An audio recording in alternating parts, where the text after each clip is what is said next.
મહેસાણા જિલ્લાના વિસનગર શહેરના ફતેહ દરવાજા વિસ્તારમાં આવેલી બહુચરનગર સોસાયટીમાં રહેતા પાટીદાર સમાજના રહીશો ત્રાહિમામ પોકારી ઉઠ્યા છે.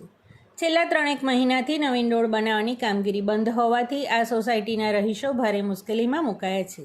જ્યારે આ વિસ્તારમાં ચૂંટાયેલા કોંગ્રેસના સભ્ય હિરેનભાઈ પટેલના જણાવ્યા પ્રમાણે આ રોડનો વર્ક ઓર્ડર ફેબ્રુઆરી મહિનામાં આપી દેવામાં આવ્યો હતો, પરંતુ પાઇપલાઇન નાખવાની કામગીરી બાકી છે તેવા બહાના હેઠળ અને નગરપાલિકાના અણઘડ વહીવટના કારણે આ સોસાયટીનો અધૂરો રોડ બનાવીને કોન્ટ્રાક્ટર જતા રહ્યા છે અને આ વિસ્તારમાં ભાજપના ચૂંટાયેલા 3 સભ્યો આ સોસાયટીમાં જોવા પણ આવતા નથી તેવી ફરિયાદ સ્થાનિક રહીશો કરી રહ્યા છે.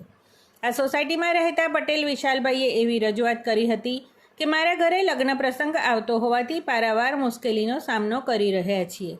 આ બાબતે અમે નગરપાલિકાના વારંવાર રજૂઆત કરવા છતાં પણ કોઈ કાર્યવાહી કરવામાં આવતી નથી. તો આ બાબતે નગરપાલિકા દ્વારા ઝડપથી આ અધૂરો નવો રોડ બનાવવાની કામગીરી કરવામાં આવશે ખરી કે પછી?